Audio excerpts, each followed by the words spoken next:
In this video, I'm going to tell you the one trick to be able to utilize your willpower so you can be the most productive and have the most sharp, focused mind throughout the day.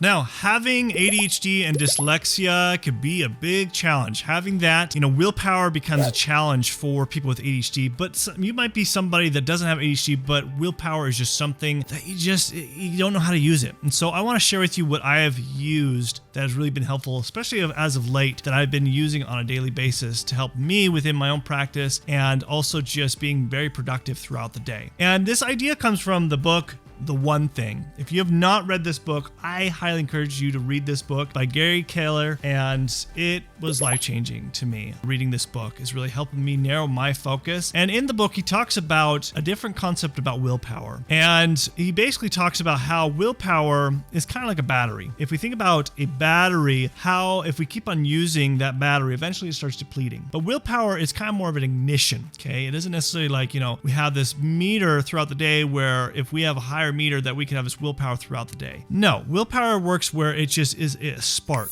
It just helps get the things going to start doing something, but it doesn't necessarily last through that entire hour. It's just to get this first part started to doing something, to motivate us, to push us to do something. So if we think about it as kind of a spark, but it has a battery meter, and every time we use it, it starts depleting that battery. And what depletes it, and this is the big thing that you have to realize about understanding about willpower and how to utilize it best, is if you have to keep on using it, it starts depleting it. And if you have distractions, so how the big trick to this is to eliminate all distractions when you're trying to use your willpower. Why? Because it depletes that battery of your willpower every time you use it, just like any kind of battery. When you open and close a computer, when you keep on plugging in and plugging out, it just eventually depletes that battery. It's the same with our willpower meter. And so if you can eliminate all distractions, because every time you get distracted, it takes us 25 minutes just to get back and focused again. On average for people, sometimes it might be longer, especially for people like us who have ADHD, it can take longer. It takes us 40 minutes, sometimes a couple hours before we could get back to being focused. So that is the most critical thing to do. Now, having that in mind, if you can eliminate distractions, what is the best way of doing that? Well, they found studies as well, and he also talks about in the book, is the best time to utilize your willpower is very first thing in the morning. Why? Because there is less distractions in the morning, especially if you get up early in the morning, like, before 6 o'clock, and utilize that time to get your most things done, to be the most productive very first thing in the morning. Now,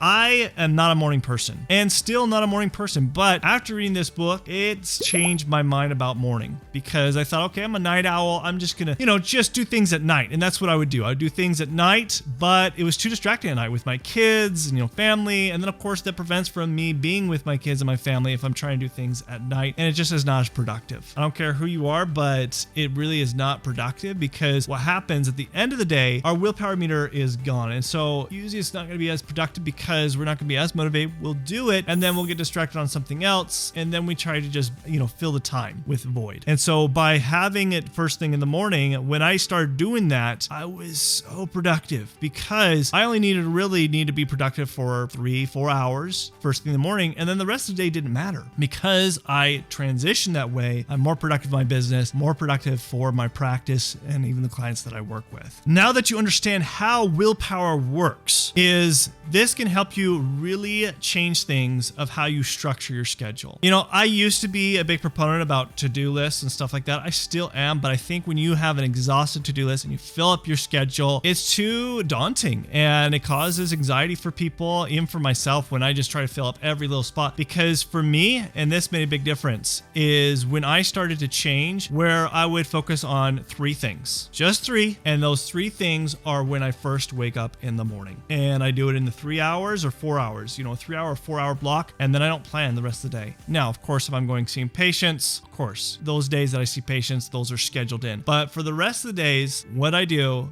is have those 4 hours, do those 3 things that are most important for me, because that's where my willpower is going to be, the highest, to be able to actually discipline myself and really focus, be able to get those things done. And then the rest of the day has room for creativity. I am a big creative person, and I want that freedom of having that creativity, of having more of an open schedule of whether I decide to create content like this for you guys, or to be able to think of other video ideas, or to be creative of different projects that I work on for my business, or, spend time with my family, or have more of a creative outlook, whether it's exercising or anything like that. It gives me that freedom because I have more of an open schedule versus it having very strict, because I'm using my willpower very first thing in the morning versus at the end of the day. Now, if you can start implementing this every day by getting up early, getting your most important things done at the beginning of the day, eliminate distractions. This is the trick to using your willpower. I don't care if you have ADHD and an unfocused mind, or any kind of mental health issues, or you've always, grown up with just having an unfocused mind. You can use this and you'll see a huge difference in your life, because this is the trick to using willpower. So understanding that it isn't something that just lasts throughout the day. You have a very small meter every day, because if you plan on doing it at the end of the day, there's a high chance you're not going to get it done. So get it done at the beginning of the day, but also limit those distractions so that your willpower meter doesn't deplete by